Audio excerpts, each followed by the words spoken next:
Hello guys, welcome back to my channel. இன்றைக்கி நம்ம என்ன சம்மரி பார்க்க போகிறோம் அப்படின்னா, தி டிஸ்கிரிப்டிவ் அப்ரோச். இது வந்து கிராமரில் இந்த டிஸ்கிரிப்டிவ் அப்ரோச் அப்படின்றது என்ன மாதிரியான ரோல் ப்ளே பண்ணுது அப்படின்னும், சொசைட்டியில் அதை எப்படி யூஸ் பண்ணுறாங்க அப்படின்னும் இந்த பர்டிகுலர் வீடியோவில் பார்க்கலாம். ஓகேவா? கிராமரை பொறுத்த வரைக்கும் கிராமர் எப்படி இருக்கும், set of rules and regulations இருக்கும் இல்லையா? ஸோ அதை நம்ம ஃபாலோ பண்ணி ரொம்ப எஃபெக்டிவாக கம்யூனிகேட் பண்ணுறதுக்காக நம்ம அதை யூஸ் பண்ணிக்குவோம். அந்த மாதிரி தான் இந்த டிஸ்கிரிப்டிவ் அப்ரோச்சும் கிராமரில் ஒரு பார்ட்டாக இருக்குது. ஓகேவா? அப்படி கிராமரில் டிவைட் ஆகிற 2 இம்பார்ட்டன்ட் பிரான்ச்சஸ் என்ன அப்படின்னா, ப்ரிஸ்கிரிப்டிவ் அப்ரோச் அண்ட் டிஸ்கிரிப்டிவ் அப்ரோச். ப்ரிஸ்கிரிப்டிவ்னா என்ன அப்படின்னா, இதில் வந்துட்டு நம்ம எப்படி பேசணும், எப்படி எழுதணும்னு சொல்லிட்டு ப்ராப்பரான கிராமட்டிக்கல் ரூல்ஸ் அண்ட் ரெகுலேஷன்ஸோட ப்ராப்பரான ஒரு ஸ்ட்ரக்சரோடு நம்ம ப்ரெசென்ட் பண்ணுறதுக்கு ஹெல்ப் பண்ணுறது. இந்த டிஸ்கிரிப்டிவ் அப்படியே ஆப்போசிட். நம்ம நிறையா இன்ஃபார்மலான லாங்குவேஜ் எல்லாம் யூஸ் பண்ணுறோம் இல்லையா? எந்தவித ரூல்ஸ் அண்ட் ரெகுலேஷன்ஸ் இல்லாமல் ஜஸ்ட்டு கம்யூனிகேட் பண்ணணும், அண்டர்ஸ்டாண்ட் பண்ணிக்கணுன்ற பர்பஸ்க்காக மட்டுமே யூஸ் பண்ணுறது. அதில் எந்த விதமான ப்ராப்பரான ரூல்ஸ் அண்ட் ரெகுலேஷன்ஸ் எதுவுமே இருக்காது. நான் சொல்கிறது உனக்கு புரிஞ்சால் போதும் அப்படின்றதுக்காக இங்கிலீஷ் யூஸ் பண்ணுறது. இதுதான் டிஸ்கிரிப்டிவ் அப்ரோச் அப்படின்னு சொல்லுவோம். ஓகேவா? ஸோ அதை பற்றி தான் டீட்டெயிலாக பார்க்க போகிறோம். ஸோ டிஸ்கிரிப்டிவ் அப்ரோச் அப்படின்றது என்ன அப்படின்னா, கிராமரை நம்ம படிப்போம், ஆனால் ரியல் லைஃப் சிச்சுவேஷன்ஸோட நம்ம கனெக்ட் பண்ணிக்கிற மாதிரி இருக்கும். ஆக்சுவல் கிராமர், இதுதான் கிராமர், சென்டென்ஸ், வேர்ப், ஆப்ஜெக்ட், இந்த மாதிரியான ரூல்ஸ் அண்ட் ரெகுலேஷன்ஸ் எதுவுமே இல்லாமல் ரியல் லைஃப்பில் நான் ஒரு விஷயத்தை இன்னொருத்தங்க கிட்ட சொல்லணும்னு நினைக்கிறேன், அதுக்கு இந்த மாதிரி நான் சென்டென்ஸை வந்து மேக் பண்ணால் போதும்னு சொல்லிட்டு நமக்கு என்ன கன்வீனியண்ட்டாக இருக்கோ அதுக்கேற்ற மாதிரி நம்ம சென்டென்ஸை வந்து க்ரியேட் பண்ணுறது. அதில் வந்து இது ரைட்டா ராங்கா, கிராமட்டிக்கலி அது அக்செப்டபிளா அதெல்லாம் பார்க்குறது கிடையாது. ஓகேவா? ஸோ ஜஸ்ட் ஒரு சென்டென்ஸை வந்து அவங்களுக்கு புரிகிற மாதிரி க்ரியேட் பண்ணுறது தான் டிஸ்கிரிப்டிவ் அப்ரோச் அப்படின்னு சொல்கிறாங்க. இதில் வந்து அப்சர்வ் பண்ணுவாங்க, நேட்டிவ் ஸ்பீக்கர்ஸ் வந்து எப்படி பேசுகிறாங்க, லாங்குவேஜை எப்படி யூஸ் பண்ணுறாங்க அப்படின்றத அப்சர்வ் பண்ணுவாங்க. இப்போது தமிழ் பீப்புளை எடுத்துக்கிட்டோம் அப்படின்னா, எல்லாருமே தமிழில் ரொம்ப எக்ஸ்ட்ராடினரியாக பேசுவாங்களா அப்படின்னு கேட்டால் இல்லை. எல்லாருமே தமிழை அப்படி ஃபில்டர் பண்ண மாதிரி இங்கிலீஷ் வேர்ட்ஸே இல்லாமல் நம்ம பேசுகிறோமான்னா இல்லை இல்லையா? ஸோ அந்த மாதிரி இங்கிலீஷ் பீப்புளுமே இங்கிலீஷை தப்பாக பேசுகிறவங்க, ப்ராப்பரான சென்டென்ஸ் மேக் பண்ண தெரியாதவங்க இருப்பாங்க. இந்த மாதிரி நேட்டிவ் பீப்புள் வந்து ஒரு கிராமட்டிக்கல் ஸ்ட்ரக்சர் இல்லாமல் பேச்சு வழக்குக்காக அவங்க யூஸ் பண்ணுற லாங்குவேஜை தான் டிஸ்கிரிப்டிவ் அப்ரோச் அப்படின்னு சொல்கிறோம். ஸோ இதுக்கு ஒரு எக்ஸாம்பிள் என்ன அப்படின்னா, I am gonna go to store. இது வந்து கிராமட்டிக்கலி நம்ம பார்க்கும்போது அது தப்பு, ஆனால் டிஸ்கிரிப்டிவ் கிராமர் அப்படின்னு வரும்போது அதை அக்செப்ட் பண்ணிக்குவாங்க. ஓகே, அவங்க என்ன சொல்ல வராங்கன்றது நமக்கு புரிஞ்சு போச்சு, அவங்க ஸ்டோருக்கு போகிறாங்க அப்படின்றத இன்ஃபார்ம் பண்ணுறாங்க. ஸோ நமக்கு மெசேஜ் கன்வே ஆகிடுச்சு அப்படின்றதுனால அதை அக்செப்ட் பண்ணிக்குவாங்க, அதை ரிஜெக்ட் பண்ண மாட்டாங்க. இதுதான் டிஸ்கிரிப்டிவ் அப்ரோச்சோட ப்ராசஸ். ஓகேவா? இந்த மாதிரி தான் இருக்கும். இதோட ஆரிஜின் அண்ட் டெவலப்மெண்ட் அப்படின்னு பார்க்கும்போது, இது வந்து 20th சென்ச்சுரியில் தான் இதோட டெவலப்மெண்ட் ஜாஸ்தியாக இருந்துச்சு. அதுக்கு முன்னாடி வரைக்குமே 19th சென்ச்சுரி வரைக்கும் கிராமர் ரூல்ஸ் அண்ட் ரெகுலேஷன்ஸ்க்கு இம்பார்ட்டன்ஸ் கொடுத்தாங்க. ஏன்னா லாங்குவேஜ்னு ஒன்று இருக்குன்னா அதுக்கு set of rules and regulations இருக்குது, அதை யூஸ் பண்ணி தான் நீங்கள் பேச முடியும் அப்படின்றது இருந்துச்சு. 20th சென்ச்சுரிக்கு அப்புறமா சில ஃப்ளெக்சிபிலிட்டிஸ்லாம் கொண்டு வந்தாங்க. மாடர்னாக நம்ம மாறும்போது அதுக்கேற்ற மாதிரி நிறைய டேர்ம்ஸ் எல்லாம் இன்ட்ரடியூஸ் பண்ணாங்க. அந்த டேர்ம்ஸ் எல்லாமே இங்கிலீஷுக்கு அது வேரி ஆனாலும், இங்கிலீஷில் அந்த டிக்ஷனரியில் அக்செப்ட் பண்ண முடியாத மாதிரி இருந்தாலும், அது மாடர்னான டேர்ம்ஸ் அப்படின்னு சொல்லி அதை அக்செப்ட் பண்ணிக்கிட்டாங்க இல்லையா? ஸோ அந்த மாதிரி நம்ம மாடர்ன் வேர்ல்டை நோக்கி போகும்போது இங்கிலீஷில் இந்த மாதிரி நிறைய அடிஷ்னல் டேர்ம்ஸ் எல்லாம் நம்ம இன்க்ளூட் பண்ணிகிட்டே இருக்கிறோம். அது எதுவுமே ஃபார்மலாக இல்லை, இருந்தாலும் நம்ம அக்செப்ட் பண்ணிக்கிறோம். தென் சில லிங்குவிஸ்டிக்ஸ் எடுத்துட்டோம் அப்படின்னா, ஃபெர்டினாண்ட் டி ஷஷூரா இருக்கட்டும், இல்லை லியோனார்டா இருக்கட்டும், நாம் சாம்ஸ்கியாக இருக்கட்டும், இந்த மாதிரி நிறைய பேர் வந்து இந்த மாடர்ன் லிங்குவிஸ்டிக்ஸ் அந்த டெவலப்மெண்ட்டுக்கு வந்து நிறைய கான்ட்ரிபியூட் பண்ணியிருக்கிறாங்க. ஓகேவா? அதுலேயும் பர்டிகுலராக ஷஷூர் எடுத்துக்கிட்டோம் அப்படின்னா, ஒரு லாங்குவேஜோட சிஸ்டம், லாங்குவேஜ்னால் இதுதான் அப்படின்னு ஒரு சிஸ்டம் இருக்கும் இல்லையா? அந்த சிஸ்டமும் ஆக்சுவல் ஸ்பீச்சும், நம்ம பேசுகிற ஸ்பீச்சும் எப்படி வேரி ஆகுது அப்படின்ற அந்த ஒரு டிஃப்ரென்சேஷனை வந்து இவர் ஹைலைட் பண்ணுறாரு. ஸோ சிஸ்டம், நம்ம டைரெக்டாக லாங்குவேஜ் சிஸ்டம்னு ஒன்று இருக்குது, நம்ம பேசுகிறது வேரி ஆகுது, பட் ரெண்டுமே அக்செப்டபிள் அப்படின்றத சொல்கிறாங்க. ஸோ டிஸ்கிரிப்டிவ் ஸ்டடீஸ்னு வரும்போது இது எல்லாமே அக்செப்ட் பண்ணிக்கிறாங்க. ஜென்ரலாக கிடையாது, இந்த ஒரு ஸ்டடீஸில் மட்டும் இதை அக்செப்ட் பண்ணிக்கிறாங்க. தென் இதில் இருக்கிற ஃபீச்சர்ஸ், இந்த டிஸ்கிரிப்டிவ் அப்ரோச்சில் என்ன மாதிரியான ஃபீச்சர்ஸ் இருக்குது அப்படின்னா, எம்பெரிக்கல் அப்சர்வேஷன். அப்சர்வேஷன் அப்படின்றது தான் ரொம்ப முக்கியம் இல்லையா? ஸோ நம்மக்கிட்ட ஒருத்தங்க பேசுகிறாங்க, அவங்க பேசுகிறது ப்ராப்பரான இங்கிலீஷாக இல்லை, அது சென்டென்ஸ் ஸ்ட்ரக்சராக இருக்கட்டும், எதுவுமே அது வந்து அந்த கிராமட்டிக்கல் ரூல்ஸ்க்கு கீழே வரலை, பட் அவங்க சொல்கிறது நமக்கு புரியுது அப்படின்னா ஒன்லி பை அப்சர்வேஷன் இல்லையா? ஸோ அதை தான் சொல்ல வராங்க. ஃபார்மல் இன்ஃபார்மல்னு சொல்லி நம்ம லாங்குவேஜை வந்து டிவைட் பண்ணுவோம் இல்லையா? ஸோ அது வந்து இடத்துக்கு ஏற்ற மாதிரி மட்டும்தான் சேஞ்ச் ஆகுமே தவிர, கிராமர் வைஸ் அது எல்லாமே கரெக்டாக தான் இருக்கும். இன்ஃபார்மலாக இருந்தாலுமே அதில் வந்து நம்ம கொஞ்சம் கலோக்கியலாக வேர்ட்ஸ் ஆட் பண்ணிக்குமே தவிர, ஸ்ட்ரக்சர் ஓரளவு நம்ம கரெக்டாக இருக்கணும்னு பார்ப்போம். ஆனால் இந்த டிஸ்கிரிப்டிவ் கிராமரில் ஸ்ட்ரக்சரை நம்ம கன்சிடரே பண்ணுறதே கிடையாது. அந்த வேர்ட் எப்படி வேணால் இருக்கலாம், அந்த சென்டென்ஸ் எப்படி வேணால் இருக்கலாம். ரிசீவ் பண்ணக்கூடிய சைடில் இருக்கிறவங்களுக்கு அது புரிஞ்சால் போதுன்றது மட்டும்தான் நம்மளோட எய்மாக இருக்கும். For example, can you pass the salt அப்படின்றது வந்துட்டு ஒரு ரெக்வெஸ்ட் மாதிரி நம்ம ஒரு விஷயத்தை எடுத்து வைக்கிறோம். இந்த ஃப்ரேஸ் வந்து கரெக்ட் தான், லிட்ரல் மீனிங் அது என்ன வேணால் இருக்கலாம். பட் நான் இதில் கன்வே பண்ண நினைக்கிறது அது ஒரு பாட்டிலாக இருக்கலாம், இல்லை ஒரு பவுலில் இருக்கலாம். அதை வந்து நீங்கள் பாஸ் பண்ணுங்கள், அவங்கள்ட்ட கொடுங்க அப்படின்னு சொல்கிற மாதிரி அவங்க மீன் பண்ணுறாங்க. அது எனக்கு புரியுது, நான் அதை பண்ணுறேன். இந்த மாதிரி அந்த பர்டிகுலர் சிச்சுவேஷனுக்கு ஏற்ற மாதிரி, ரியல் லைஃப் சிச்சுவேஷனுக்கு ஏற்ற மாதிரி லாங்குவேஜ் வந்து ஃப்ளெக்சிபிளாக இருக்கிறது தான் இதில் இருக்கக்கூடிய இம்பார்ட்டண்ட்டான ஒரு ஃபீச்சர். ஓகேவா? நெக்ஸ்ட்டு வந்து நான் ஜட்ஜ்மெண்டல் ஆட்டிடியூட். இந்த ஒரு மெத்தட் நீங்கள் யூஸ் பண்ணும்போது யாரும் உங்களை ஜட்ஜ் பண்ண மாட்டாங்க. ஓகேவா? யாருமே உங்களுக்கு லாங்குவேஜ் தெரியல, நீங்கள் தப்பாக பேசுகிறீங்க, இது வந்து கரெக்டான கிராமர் கிடையாது, இப்படியெல்லாம் சொல்ல மாட்டாங்க. நீங்கள் வந்து உங்களோட ஐடியாஸை ஷேர் பண்ணிக்கணும்னு நினைக்கிறீங்க, உங்களோட டைலெக்ட், உங்களோட பர்டிகுலர் ஏரியாவில் வந்து இந்த மாதிரியான லாங்குவேஜ், இந்த மாதிரியான ஃப்ரேசஸ் யூஸ் பண்ணுவாங்கன்னு சொல்லி நீங்கள் அதை அட்ரெஸ் பண்ணுறீங்க அப்படின்னா, இந்த மாதிரி டிஸ்கிரிப்டிவ் அப்ரோச் யூஸ் பண்ணுறவங்க அதை அக்செப்ட் பண்ணிக்குவாங்க. தென் ஃபோக்கஸ் ஆன் யூசேஜ். இதில் வந்து ஒரு ரூல்ஸ் அண்ட் ரெகுலேஷன்ஸை டீச் பண்ணுறதை விட, ஒரு விஷயம் நீங்கள் சொல்கிறீங்க, எனக்கு அது புரிஞ்சுது இதுதான் அப்படின்னு சொல்லிட்டு, அப்போ எனக்கு புரிஞ்சதுக்கு அப்புறமும் நான் உங்ககிட்ட போயிட்டு இல்லை நீங்கள் இந்த சென்டென்ஸை வந்து இப்படி சொல்லக்கூடாது, இந்த மாதிரி தான் சொல்லணும்னு சொல்லிட்டு உங்களுக்கு நான் டீச் பண்ணிகிட்டு இருக்க மாட்டேன். நான் வந்து எனக்கு இந்த மாதிரி டிஸ்கிரிப்டிவ் கிராமர் என்ன அப்படின்றது தெரியும். ஸோ எனக்கு இது அண்டர்ஸ்டாண்ட் ஆகிடுச்சு அப்படின்னா நான் ஓகே அப்படின்னு சொல்லி இதை அக்செப்ட் பண்ணிக்குவேன்.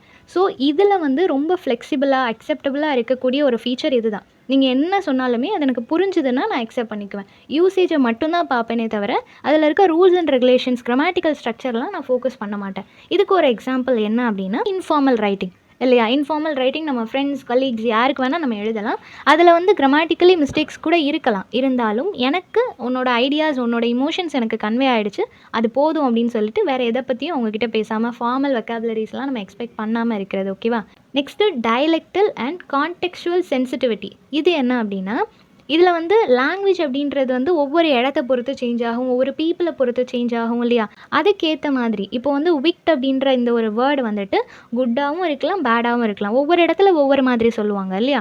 ஃபார் எக்ஸாம்பிள், இப்போ ஹிந்தியில் நிறைய வேர்ட்ஸ் எடுத்துக்கிட்டோம் அப்படின்னா, அவங்க வந்து நார்மலாக யூஸ் பண்ணக்கூடிய வேர்ட்ஸ் எல்லாமே நமக்கு கேட்கும்போது அன்யூஷுவலாக இருக்கும் இல்லையா? நமக்கு வந்து அது ஆக்வர்டான வேர்ட்ஸ் மாதிரி கூட இருக்கலாம். ஸோ அந்த மாதிரி லாங்குவேஜ் அப்படின்றது ஒவ்வொரு இடத்த பொறுத்து அது டிஃபர் ஆகும். ஒரு இடத்துல குட்டாக இருந்துச்சுன்னா இன்னொரு இடத்துல அது பேடாக இருக்கலாம். ஸோ அது எல்லாத்தையுமே இது வந்து ரெகக்னைஸ் பண்ணுது. ஓகேவா? எந்த லாங்குவேஜ் எங்கே டிஃபர் ஆகுது எல்லாத்தையுமே ப்ராப்பராக ரெகக்னைஸ் பண்ணுறதுக்கு இது வந்து யூஸ் ஆகுது. ஒவ்வொரு கான்டெக்ஸ்ட் ரீஜனை பொறுத்து அது சேஞ்ச் ஆகுது அப்படின்றதையும் அது ப்ராப்பராக அண்டர்ஸ்டாண்ட் பண்ணிக்குது. Then finally dynamic nature of language அப்படின்றது வந்து அது ஒரு ஃபிக்ஸ்டு ஃபார்மேட் கிடையாது இல்லையா? நிறையா சேஞ்சஸ் வந்துக்கிட்டே இருக்கும். ஒரு வேர்டுக்கு 19th சென்ச்சுரியில் ஒரே ஒரு மீனிங் இருந்துச்சுன்னா 20th சென்ச்சுரியில் வந்து 5 மீனிங் வர்றதுக்கு சான்சஸ் இருக்குது இல்லையா? ஸோ இந்த மாதிரி ஒரு வேர்டை வந்து அப்போது அதுக்கு லிட்ரல் மீனிங்னு ஒன்று தான் இருக்கும். பட் அதை வந்து நம்ம சிச்சுவேஷனுக்கு ஏற்ற மாதிரி நம்மளோட சோஷியல் மீடியாவில் நம்ம யூஸ் பண்ணக்கூடிய டேக்ஸ் மூலமாக இந்த மாதிரி நிறைய விஷயங்களுக்கு அதோட லிட்ரல் மீனிங்கை நம்ம சேஞ்ச் பண்ணிகிட்டே இருப்போம். ஸோ அந்த மாதிரி இயர்ஸ் பாஸ் ஆகும்போது, நம்ம மாடர்ன் ஆகும்போது, நம்மளோட சோஷியல் சர்க்கிள் வந்து இன்னும் வைட் ஆகும்போது லாங்குவேஜ் வந்து இன்னும் அது எவால்வ் ஆகிட்டே இருக்கும். அதில் நிறைய சேஞ்சஸ் வந்துக்கிட்டே இருக்கும். ஸோ ஃபார் எக்ஸாம்பிள், அதுக்கு செல்ஃபி அப்படின்ற அந்த ஒரு டேர்மாக இருக்கலாம், இல்லை ஹேஷ்டேக் அப்படின்ற டேர்மாக இருக்கலாம். இது எல்லாமே நம்ம இப்போ ரீசெண்டாக க்ரியேட் பண்ண வேர்ட்ஸ் இல்லையா? ஸோ அது எல்லாத்தையுமே நம்ம அக்செப்ட் பண்ணிக்கிறோம், அதுக்கு மீனிங் தெரியுது, அதை டே டு டே நம்ம யூஸ் பண்ணுறோம். ஸோ இந்த மாதிரி அடிஷ்னலாக ஆட் ஆகக்கூடிய அந்த டேர்ம்ஸ் எல்லாத்தையுமே இதை அக்செப்ட் பண்ணிக்குது அப்படின்றத சொல்கிறாங்க. ஸோ இது எதுவுமே ஃபார்மல் கிடையாது, இன்ஃபார்மல் தான். பட் இது எல்லாமே டிஸ்கிரிப்டிவ் கிராமர்னு வரும்போது அக்செப்டபிள் அப்படின்றத சொல்கிறாங்க. Next methods used in descriptive grammar. Descriptive கிராமரில் என்ன மாதிரியான மெத்தட்ஸ் எல்லாம் யூஸ் பண்ணுறாங்க அப்படின்னா, ஃபர்ஸ்ட் வந்து கார்பஸ் அனாலிசிஸ். கார்பஸ் அப்படின்றது வந்து ஒரு ஹியூஜ் அமௌண்ட். இப்போது ஒரு பெரிய டேட்டா பேஸை வந்து நம்ம டெக்ஸ்ட்டாக இருக்கலாம், ரெக்கார்டிங்ஸாக இருக்கலாம், வாட் எவர் இட் இஸ், பெரிய லார்ஜ் டேட்டாவை நம்ம எடுத்து படிக்கிறோம் இல்லையா? அதுதான் கார்பஸ் அனாலிசிஸ் அப்படின்னு சொல்கிறாங்க. ஸோ ஃபார் எக்ஸாம்பிள், இப்போ ஒரு ரிசர்ச்சர் இருக்கிறாங்க அப்படின்னா, அவங்க லாங்குவேஜ் ஓரியன்டாக போனாங்க அப்படின்னா கண்டிப்பாக சோஷியல் மீடியாவில் இருக்கக்கூடிய அந்த ஒரு லாங்குவேஜையும் அவங்க நோட்டீஸ் பண்ணணும் இல்லையா? ஸோ அங்கே என்ன மாதிரி லாங்குவேஜ் யூஸ் பண்ணுறாங்கன்றதை தெரிஞ்சுக்கிறதுக்கு ட்விட்டருக்குள்ளே போனாங்க அப்படின்னா அங்கே இருக்கக்கூடிய எல்லா ட்விட்ஸையுமே அவங்க ரீட் பண்ண வேண்டியது இருக்கும், அதை ஸ்டடி பண்ண வேண்டியது இருக்கும். எல்லாரும் என்ன மாதிரியான லாங்குவேஜ் யூஸ் பண்ணுறாங்க, நிறைய ஷார்ட் ஃபார்ம்ஸ் வந்துடுச்சு இல்லையா? ஷார்ட் ஃபார்ம்ஸாக இருக்கட்டும், இல்லை ஜென்சி வேர்ட்ஸாக இருக்கட்டும், புதுசாக அது இன்ட்ரடியூஸ் ஆகிட்டே இருக்குது. அது ஒரு ஹியூஜ் பிளாட்ஃபார்ம், அவ்வளோ ஈஸியாக நம்மளால் படிக்க முடியாது. ஸோ அவ்வளோ பெரிய அனாலிசிஸ் பண்ணுறது இதில் ஒரு மெத்தடாக இருக்குது. Then field work and observation. Native speaker எப்படி பேசுகிறாங்க, அவங்களோட ரெக்கார்டிங்ஸ் மூலமாக, அவங்களோட ஸ்பீச்சை டிரான்ஸ்கிரைப் பண்ணுறது மூலமாக நம்ம தெரிஞ்சுக்கிறது. நேட்டிவ் ஸ்பீக்கர்ஸ் வந்து எப்படி பேசுகிறாங்க, எல்லா கிளாஸில் உள்ள பீப்புளும், middle class, low class, high class எல்லாருமே எப்படி பேசுகிறாங்க அப்படின்றத தெரிஞ்சுக்கணும் அப்படின்னா அந்த கலோக்கியலான லாங்குவேஜை தெரிஞ்சுக்கிறதுக்கு அவங்களோட பேசுகிறது மூலமாக பை அப்சர்வேஷன் மட்டும்தான் நம்மளால் தெரிஞ்சுக்க முடியும் இல்லையா? ஸோ அந்த மாதிரி அப்சர்வ் பண்ணிக்கிறதுக்கு ஒரு காஃபி ஷாப்க்கு நம்ம போகலாம், பீப்புளோட சேர்ந்து ஒன்றா உட்காரலாம், அவங்களோட கான்வர்சேஷன் எல்லாத்தையும் நம்ம ரெக்கார்ட் பண்ணலாம். அதை திரும்ப கேட்குறது மூலமாக நமக்கு ஒரு புரிதல் இருக்கும் இல்லையா? ஸோ அவங்க என்ன பேசுகிறாங்க, என்ன மாதிரி லாங்குவேஜை யூஸ் பண்ணுறாங்க, என்ன மாதிரி இன்ஃபார்மல் செட்டிங் அங்கே இருக்குது அப்படின்றத நம்ம புரிஞ்சுக்க முடியும். தென் டிஸ்ட்ரிபியூஷனல் அனாலிசிஸ், இது என்ன அப்படின்னா, ஒரு வேர்டு இருக்குன்னு வச்சுக்கோங்க, அந்த வேர்டு வந்து ஒவ்வொரு இடத்த பொறுத்து டிஃபர் ஆகும். ஸோ அந்த மாதிரி சேஞ்ச் ஆகக்கூடிய வேர்ட்ஸ் எடுத்து அதை ஒவ்வொரு இடத்துலையும் எப்படி யூஸ் பண்ணுறாங்க அப்படின்றத தெரிஞ்சுக்கிறது. ஸோ ஒரு வேர்டை நம்ம டிஸ்ட்ரிபியூட் பண்ணுறது மூலமாக, அதை ஒவ்வொரு இடத்துக்கும் செப்பரேட் பண்ணுறது மூலமாக அங்கே இருக்கிற அந்த யூசேஜை வந்து நம்ம தெரிஞ்சுக்கிறது. ஸோ எந்த இடத்துல என்ன மாதிரி ஒரு வேர்டை யூஸ் பண்ணுறாங்க, அது என்ன மாதிரியான மீனிங்காக யூஸ் பண்ணுறாங்க அப்படின்றத வந்து தெரிஞ்சுக்கிறது. ஓகேவா? Next structural analysis. இப்போது ஒவ்வொரு இடத்துலையும் ஒவ்வொரு வேர்ட்ஸை வந்து ஃபார்ம் பண்ணுறது, ஸ்ட்ரக்சர் பண்ணுறது டிஃபர் ஆகும் இல்லையா? இப்போ தமிழ் நல்லா தெரிஞ்சவங்களே அதை ப்ராப்பராக அவங்களுக்கு ஸ்ட்ரக்சர் பண்ண தெரியாது. சம்டைம்ஸ் கோர்வையாக ஒரு கொஹிரன்ஸோட பேசுகிறது வந்து எல்லாருக்கும் தெரியாது. ஸோ அந்த மாதிரி பீப்புள் எப்படி ஒரு லாங்குவேஜில் ஒரு செட் ஆஃப் வேர்ட்ஸை எடுத்துகிட்டு அதை எப்படி ஸ்ட்ரக்சர் பண்ணுறாங்க, அது ஒவ்வொரு இடத்த பொறுத்து எப்படி சேஞ்ச் ஆகுது, என்ன மாதிரி அவங்க கொலாப்ஸ் பண்ணி அந்த வேர்டை வந்து ஸ்ட்ரக்சர் பண்ணாலும் கரெக்டாக அவங்களால மீனிங்கை கன்வே பண்ண முடியுதா, ஸோ இது எல்லாத்தையும் அனலைஸ் பண்ணுறது. ஓகேவா? ஃபார் எக்ஸாம்பிள், இப்போ ஒரு இடத்துல த டாக் ரேன் குயிக்லி அப்படின்னு சொல்கிறாங்கன்னா, இன்னொரு இடத்துல த டாக் குயிக்லி ரேன் அப்படின்னு சொல்கிறாங்க இல்லையா? ஸோ இந்த மாதிரி ஒரு செட் ஆஃப் வேர்ட்ஸையே 2 விதமாக ஃபார்ம் பண்ணுறாங்க. ஸோ இந்த மாதிரி அது டிஃபர் ஆகுது இல்லையா? இதை தான் சொல்ல வராங்க. ஸோ சென்டென்ஸ் பேட்டர்ன், அந்த ஸ்ட்ரக்சர், ஃபார்மேஷன் எல்லாமே கிராமட்டிக்கலாக இல்லாமல் ஜஸ்ட்டு மெசேஜை கன்வே பண்ணணும் அப்படின்றதுக்காக எப்படி அதை ஃபார்ம் பண்ணுறாங்க அப்படின்றத நம்ம தெரிஞ்சுக்கிறது. தென் கம்பேரிட்டிவ் டிஸ்கிரிப்ஷன், இது என்ன அப்படின்னா, இதுவுமே ஒவ்வொரு இடத்த பொறுத்து சேஞ்ச் ஆகும் இல்லையா? இப்போ சென்னை தமிழ், கோயம்புத்தூர் தமிழ், திருநெல்வேலி, தூத்துக்குடி, இந்த மாதிரி ஒவ்வொரு இடத்த பொறுத்தும் அவங்களோட ஸ்லாங், அவங்களோட வேர்ட்ஸ், அவங்களோட ப்ரனன்சியேஷன், அட்டரன்ஸ் எல்லாமே சேஞ்ச் ஆகும் இல்லையா? ஸோ அந்த மாதிரி சேஞ்ச் ஆகக்கூடிய வேர்ட்ஸாக இருக்கட்டும், சென்டென்ஸாக இருக்கட்டும், அதை ஒவ்வொரு இடத்தையும் நம்ம கம்பேர் பண்ணி அதில் என்ன மாதிரியான டிஃப்ரென்சேஷன்ஸ் இருக்குது அப்படின்றத தெரிஞ்சுக்கிறது. For example, American English and British English இல்லையா? ஸோ ரெண்டையுமே கம்பேர் பண்ணி பார்க்குறது மூலமாக நமக்கு அந்த வேரியேஷன்ஸை தெரிஞ்சுக்க முடியும். தென் டிஸ்கிரிப்டிவ் கிராமருக்கான சில எக்ஸாம்பிள்ஸ் கொடுத்துருக்குறாங்க. அது வந்து ப்ரிஸ்கிரிப்டிவ் கிராமரில் எப்படி அது டிஃபர் ஆகுது அப்படின்றத சொல்கிறாங்க. இப்போது ப்ரிஸ்கிரிப்டிவ் கிராமரில் வந்து என்ன ஃபாலோ பண்ணுறாங்க அப்படின்னா, 2 நெகட்டிவான வேர்ட்ஸ் ஒரு சென்டென்ஸில் வருது அப்படின்னா அது இன்கரெக்ட் அப்படின்றத சொல்கிறாங்க. ஓகேவா? ஒரு சென்டென்ஸில் 2 வேர்டு நீங்கள் நெகட்டிவாக யூஸ் பண்ணுறீங்கன்னா அது கிராமட்டிக்கலி தப்பு, அந்த வேர்டை நீங்கள் யூஸ் பண்ணக்கூடாது அப்படின்னு சொல்லி ப்ரிஸ்கிரிப்டிவ் கிராமரில் சொல்கிறாங்க. ஆனால் டிஸ்கிரிப்டிவ் கிராமரில் என்ன சொல்கிறாங்க அப்படின்னா, 2 விதமான நெகட்டிவான வேர்ட்ஸை நீங்கள் ஒரு சென்டென்ஸில் யூஸ் பண்ணாலும் சில டயலெக்ட்ஸில் அது அக்செப்டபிள் அப்படின்னு சொல்கிறாங்க. ஸோ சில இடங்களில் அந்த மாதிரியும் யூஸ் பண்ணுவாங்க, அதை நாங்கள் அக்செப்ட் பண்ணிக்குவோம் அப்படின்றத சொல்கிறாங்க. For example, I don't know nothing about that, I don't know anything அப்படின்னு சொல்லி முடிக்கலாம். ஆனால் I don't know nothing about that அப்படின்னு டோன்ட், நத்திங்னு 2 நெகட்டிவான வேர்ட்ஸை ஒரு சென்டென்ஸில் கொண்டு வராங்க. கிராமட்டிக்கலி அது அன்அக்செப்டபிளாக இருந்தாலும் ஒரு டிஸ்கிரிப்டிவ் கிராமர் அப்படின்னு வரும்போது அது அக்செப்டபிள் அப்படின்னு சொல்கிறாங்க. ஓகேவா? ஸோ நெக்ஸ்ட்டு இதுக்கு இன்னொரு டிஃப்ரென்ஸ் என்ன அப்படின்னா, ப்ரிஸ்கிரிப்டிவ் கிராமரில் வந்துட்டு he and I went to the store அப்படின்றத சொல்கிறாங்க. ஸோ டிரெக்டாக ஹீ அண்ட் ஐ அப்படின்ட்டு பர்சனோட நேம் கொடுக்காம அவங்க ஹீ ஆர் ஷீன்றதை மட்டும் மென்ஷன் பண்ணியிருக்காங்க ஒரு சென்டென்ஸில். இது வந்து ப்ரிஸ்கிரிப்டிவில் டிரெக்டாகவே சொல்லியாச்சு. ஆனால் டிஸ்கிரிப்டிவில் எப்படி இருக்குது அப்படின்னா, மீ அண்ட் ஹிம் அப்படின்றது இருக்குது. மீ அண்ட் ஹிம் அப்படின்றது நம்ம எப்போ யூஸ் பண்ணுவோம், அது ஒரு ப்ரொனவுன் இல்லையா? ஸோ ஃபர்ஸ்ட் வந்துட்டு நம்ம அவங்களோட நேமோ இல்லை ஹீ, ஷீ, இட் அப்படின்றத ஃபர்ஸ்ட் யூஸ் பண்ணிவிட்டு செகண்ட் அதை லாஸ்ட்டாக யூஸ் பண்ணும்போது தான் இந்த ஹிம், ஹெர் இதெல்லாமே யூஸ் பண்ணுவோம். ஆனால் இதை அவங்க டைரெக்டாக ஃபர்ஸ்ட்லேயே அட்ரஸ் பண்ணுறாங்க. இது வந்து கிராமட்டிக்கலி அன்அக்செப்டபிளாக இருந்தாலும் டிஸ்கிரிப்டிவ் கிராமர் அப்படின்னு வரும்போது அக்செப்டபிள் அப்படின்றத சொல்கிறாங்க. ஸோ எதெல்லாம் கிராமட்டிக்கலி நீங்கள் அன்அக்செப்டபிள்னு சொல்கிறீங்களோ, எதெல்லாம் நீங்கள் இன்ஃபார்மல்னு சொல்கிறீங்களோ, அது எல்லாமே இங்கே வந்து டிஸ்கிரிப்டிவ் கிராமரில் அக்செப்டபிளாக இருக்கும். ஏன்னா எங்களோட ஒன்லி டார்கெட் அவங்களுக்கு புரியணும், நாங்கள் என்ன சொல்ல வரோம் அப்படின்றது ரிசீவிங் பர்சனுக்கு புரிஞ்சால் போதும் அப்படின்றது மட்டும்தான் அவங்களோட டார்கெட்டாக இருக்குது.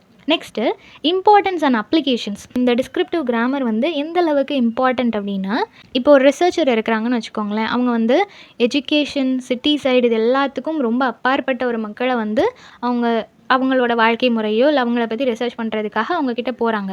அவங்களுக்கு பெருசாக எஜுகேஷன் எதுவுமே இல்லை, இங்கிலீஷ் நாலேஜ் பெருசாக இல்லை, பட் இங்கிலீஷில் சில வேர்ட்ஸ் அவங்களுக்கு தெரியுதுன்னா அந்த வேர்ட்ஸை வச்சு அவங்க கம்யூனிகேட் பண்ணுவாங்க இல்லையா? அந்த மாதிரியான லாங்குவேஜ், அந்த மாதிரியான கான்வர்சேஷனில் நம்ம இன்வால்வ் ஆகணும், நம்ம ஒரு ரிசர்ச்சராக அதை அண்டர்ஸ்டாண்ட் பண்ணி தான் ஆகணும்னா அதுக்கு நமக்கு டிஸ்கிரிப்டிவ் கிராமர் தெரிஞ்சிருக்கணும் அப்படின்றத சொல்கிறாங்க. சோஷியல் லிங்குவிஸ்டிக்ஸ், இது என்ன அப்படின்னா, லாங்குவேஜ் நிறைய வேரியேஷன்ஸை கொண்டு வர்றது, புதுசாக நிறைய வேர்ட்ஸை இன்ட்ரடியூஸ் பண்ணுறது, one and only social media இல்லையா? அதில் தான் நம்ம நிறையா டேர்ம்ஸை இன்ட்ரடியூஸ் பண்ணிகிட்டே இருக்கோம். ஸோ அதில் நம்ம என்கேஜ்டாக இருக்கிறோம், அதில் என்ன மாதிரியான வேரியேஷன்ஸ் இருக்குது அப்படின்றத ப்ராப்பராக நம்ம ஸ்டடி பண்ணிட்டோம் அப்படின்னாலே நமக்கு வந்து அது நல்லா ஹெல்ப் பண்ணும். அது நம்ம ஸ்டடீஸாக இருக்கலாம், இல்லை நம்ம ரிசர்ச் பண்ணுறதுக்காக இருக்கலாம், எதுக்காக இருந்தாலும் சோஷியல் மீடியாவில் நம்ம இந்த லாங்குவேஜ் பற்றின ஒரு ப்ராப்பரான ஒரு புரிதல் இருந்துச்சு, டே டு டே நம்மளை அப்டேட்டடாக வச்சுருந்தோம் அப்படின்னா நமக்கு வந்து அந்த வேரியேஷன்ஸ் எல்லாமே தெரியும், லாங்குவேஜ் பற்றின ஒரு புரிதல் நமக்கு இருக்கும். ஸோ டிஸ்கிரிப்டிவ் கிராமர் பற்றின ஒரு ஐடியா நமக்கு இருக்கும்போது அந்த சோஷியல் மீடியா லாங்குவேஜையும் நம்மளால் புரிஞ்சிக்க முடியும். தென் லாங்குவேஜ் டீச்சிங், இப்போது டீச்சர்ஸ் இருக்கிறாங்க இல்லையா, அவங்க வந்து டீச் பண்ணும்போது அந்த லேர்னர்ஸோட லாங்குவேஜையும் அவங்க புரிஞ்சுக்கிட்டாங்கன்னா மட்டும்தான் அவங்களோட லெவல் என்ன அப்படின்றத தெரிஞ்சு உங்களால் ப்ராப்பராக டீச் பண்ண முடியும். ஸோ இவங்க வந்து இந்த ரூரல் சைடில் இருக்கிற பீப்புளுக்கு ரொம்ப இன்டீரியராக நம்ம போகும்போது ரொம்ப அது கொஞ்சம் கூட அவங்க டெவலப்பே ஆகலை அப்படின்ற ஒரு ஸ்டூடெண்ட்ஸ் மத்தியில் நம்ம டீச் பண்ண போகிறோம் அப்படின்னா அவங்களோட லாங்குவேஜ் அவங்களோட லெவல் நம்ம தெரிஞ்சுக்கிட்டால் மட்டும்தான் நம்மளால் ப்ராப்பராக டீச் பண்ண முடியும் இல்லையா. ஸோ டீச்சர்ஸ் டீச் பண்ணுறதுக்கும் இந்த ஒரு மெத்தட் வந்து யூஸ் ஆகுது அப்படின்றத சொல்கிறாங்க. தென் லெக்சிகோகிராஃபி, இது என்ன அப்படின்னா இப்போ மாடர்ன் டிக்ஷனரிஸ்லாம் எடுத்து பார்த்தோன்னு வச்சுக்கோங்களேன். மாடர்ன் டிக்ஷனரிஸ் அப்படின்றத விட இப்போது 20th சென்ச்சுரியோட ஸ்டார்டிங்கில் உள்ள டிக்ஷனரிஸ்லலாம் பார்த்தோம் அப்படின்னா இப்போ இருக்கிற வேர்ட்ஸ் எதுக்குமே அதில் மீனிங் இருக்காது இல்லையா. ஸோ அந்த மாதிரி இப்போ வரக்கூடிய டிக்ஷனரிஸில் எல்லாத்துலேயுமே இப்போ மாடர்னாக நம்ம யூஸ் பண்ணக்கூடிய நிறையா டேர்ம்ஸ் டிஸ்கிரிப்டிவ் அப்ரோச்சில் எந்த வேர்டெல்லாம் நீங்கள் அக்செப்டபிள்னு சொல்கிறீங்களோ அந்த வேர்டுக்கான மீனிங், ஃபார் எக்ஸாம்பிள் ஜென்சி வேர்ட்ஸை கூட நீங்கள் அக்செப்ட் பண்ணிக்கோங்க, அதையுமே அதில் ஆட் பண்ணுங்கள் அப்படின்னு சொல்கிறாங்க. ஸோ டிக்ஷனரிஸ் அப்படின்றது என்ன மாதிரியான வேர்ட்ஸ்லாம் வேர்ல்டில் இருக்குதோ இதெல்லாம் யூஸ் பண்ணுறாங்களோ அது எல்லாத்துக்குமே மீனிங் நமக்கு தெரியணும் இல்லையா. ஸோ அந்த மாதிரியான வேர்ட்ஸ் எல்லாத்தையும் டிக்ஷனரிஸ்லேயே நீங்கள் ஆட் பண்ணுங்கள். ஸோ எல்லாருக்கும் எல்லா மீனிங்கும் தெரியணும் அப்படின்றதுக்காக இந்த டிஸ்கிரிப்டிவ் மெத்தட்ஸையும் இன்க்ளூட் பண்ணுங்கள் அப்படின்றத சொல்கிறாங்க. நெக்ஸ்ட் ஆர்டிஃபிஷியல் இன்டெலிஜென்ஸ், இப்போ ஏஐ எடுத்துக்கிட்டோம் அப்படின்னா அதில் வந்து ப்ராப்பராக நம்ம சென்டென்ஸ் மேக் பண்ணி கிராமட்டிக்கல் மிஸ்டேக்ஸ் இல்லாமல் நான் அதை கொடுத்தா மட்டும்தான் அதை ஆன்சர் பண்ணும் அப்படின்றது கிடையாது இல்லையா. எனக்கு என்ன லாங்குவேஜ் லெவல், என்னோடய லாங்குவேஜ் லெவல் என்னவோ என்னால் எப்படி டைப் பண்ண முடியுமோ நான் அந்த மாதிரி தான் இங்கிலீஷை டைப் பண்ணி அனுப்புகிறேன் அப்படின்னாலும் நான் என்ன கேட்குறேன் அப்படின்றத ப்ராப்பராக அண்டர்ஸ்டாண்ட் பண்ணிவிட்டு அதுக்கேற்ற மாதிரி அவுட்புட் அது கொடுக்குது இல்லையா. ஸோ கம்ப்யூட்டரே டிஸ்கிரிப்டிவ் அப்ரோச்சை வந்து அண்டர்ஸ்டாண்ட் பண்ணிக்குது, அதுக்கே அது அக்செப்டபிளாக தான் இருக்குது அப்படின்றப்போ நம்ம வந்து ஸ்டாண்டர்டான லாங்குவேஜை தாண்டி இந்த டிஸ்கிரிப்டிவ் மெத்தட்ஸையும் நம்ம வந்து அக்செப்ட் பண்ணிக்கணும், அதை பற்றியும் ஒரு நாலேஜ் நமக்கு இருக்கணும் அப்படின்றத சொல்கிறாங்க. Then criticism of the descriptive approach, எந்த அளவுக்கு ஒரு விஷயத்தில் பாசிட்டிவ் சைட்ஸ் இருக்கோ அதே மாதிரி நெகட்டிவ் சைட்ஸும் இருக்குது இல்லையா. அந்த மாதிரி ஒரு 3 நெகட்டிவ்ஸை சொல்கிறாங்க. First one, lack of standard. இங்கிலீஷுக்குன்னு ஒரு ஸ்டாண்டர்ட் இருக்கும் இல்லையா, அந்த ஸ்டாண்டர்ட் தான் இங்கிலீஷ்க்கான ஐடென்டிட்டி. இப்போ ஒரு இங்கிலீஷ் கிளாஸுக்கே நம்ம போகிறோம் அப்படின்னா பிகினர்ஸ், அட்வான்ஸ் இந்த மாதிரி நம்மளை வந்து செப்பரேட் பண்ணுவாங்க, நம்மளோட லெவல் என்ன அப்படின்றத வந்து அவங்க டிசைட் பண்ணுவாங்க. ஸோ இந்த மாதிரி இங்கிலீஷுக்குன்னு இருக்கக்கூடிய ஸ்டாண்டர்டை வந்து அது கம்மி பண்ணுது அப்படின்றத சொல்கிறாங்க. யார் வேணால் எப்படி வேணால் பேசலாம், எப்படி பேசினாலும் அது அக்செப்டபிள் தான், நீங்கள் புரிஞ்சால் மட்டும் போதும், ஆனால் நான் இங்கிலீஷில் தான் பேசுகிறேன், அது கிராமட்டிக்கலி கரெக்ட் கிடையாது, ஆனால் இங்கிலீஷ் தான், அது அக்செப்டபிள் தான் அப்படின்னு சொன்னால் ஸ்டாண்டர்டாக படிக்கிற அந்த பீப்புளுக்காக இருக்கட்டும், ஸ்டாண்டர்டாக பேசக்கூடியவங்களுக்கு வந்துட்டு அது ஒரு ட்ராபேக்காக இருக்கும் இல்லையா. ஸோ அந்த ஸ்டாண்டர்டை வந்து இது ஸ்பாயில் பண்ணுது, ஒரு கன்ஃபியூஷனையும் க்ரியேட் பண்ணுது அப்படின்றத சொல்கிறாங்க. Next neglect of language norms, லாங்குவேஜுக்குன்னு ஒரு நார்ம்ஸ் இருக்குது இல்லையா.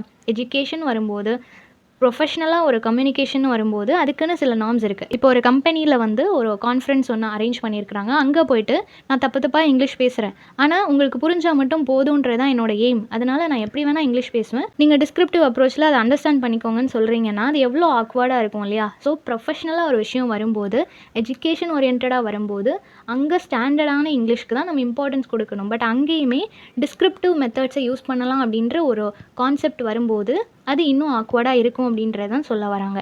நெக்ஸ்ட்டு டிஃபிகல்ட்டி இன் பெடகாஜி, இது என்ன அப்படின்னா டீச்சர்ஸ் வந்து ரொம்ப ஸ்ட்ரகிள் பண்ணுறாங்க, அவங்க வந்து ஒரு ஸ்டாண்டர்டான லாங்குவேஜை வந்து ஸ்டூடெண்ட்ஸ்க்கு சொல்லிக் கொடுக்கணும், அவங்க வந்து ப்ராப்பராக அண்டர்ஸ்டாண்ட் பண்ணிக்கணும், அவங்க ஒரு ஸ்டாண்டர்டான இங்கிலீஷ் லெவலில் அவங்க இருக்கணும், ஃப்ளூயன்சி இருக்கணும் ட்ரை பண்ணிகிட்டு இருக்கும்போது ஸ்டூடெண்ட்ஸ் ஒரு டிஸ்கிரிப்டிவ் மெத்தட்லேயே இருந்தாங்க, அதை மட்டுமே அவங்க அண்டர்ஸ்டாண்ட் பண்ணிக்க முடியும்னு இருந்தாங்கன்னா டீச்சர்ஸ் வந்து அதை பேலன்ஸ் பண்ணுறதுக்கு ரொம்ப ஸ்ட்ரகிள் பண்ணுவாங்க அப்படின்றத சொல்கிறாங்க. ஸோ நெகட்டிவ்ஸுமே அக்செப்டபிளான நெகட்டிவ்ஸ் இல்லையா. ஸோ அதையுமே நம்ம பார்க்கணும். டிஸ்கிரிப்டிவ் மெத்தட் அப்படின்றத நம்ம ஒரு ஸ்டார்டிங் ஸ்டேஜாக மட்டும் வச்சுக்கிட்டோம் அப்படின்னா அக்செப்டபிள். இங்கிலீஷ் நம்ம லேர்ன் பண்ணிக்கும் போது ஜஸ்ட் கம்யூனிகேஷனுக்காக நான் டிஸ்கிரிப்டிவ் அப்ரோச்சை வந்து யூஸ் பண்ணுறேன், அதுக்கப்புறம் என்னோடய லாங்குவேஜை நான் இம்ப்ரூவ் பண்ணிப்பேன், ஒரு ஸ்டாண்டர்டான ஒரு ஃப்ளூயண்ட்டான இங்கிலீஷ் ஸ்பீக்கராக நான் மாறுவேன் அப்படின்னா ஓகே. பட் எப்போவுமே டிஸ்கிரிப்டிவ் அப்ரோச் வந்து நான் யூஸ் பண்ணுவேன் அப்படின்னா அது அக்செப்டபிள் கிடையாது அப்படின்றத சொல்கிறாங்க. ஸோ இதுதான் டிஸ்கிரிப்டிவ் அப்ரோச். இந்த டாபிக் எல்லாருக்கும் புரிஞ்சிருக்கும்னு நினைக்கிறேன். நெக்ஸ்ட் என்ன டாப்பிக்கில் வீடியோ போடலான்னு சொல்லி கமெண்ட் பண்ணுங்கள். தேங்க்யூ ஃபார் வாட்சிங்.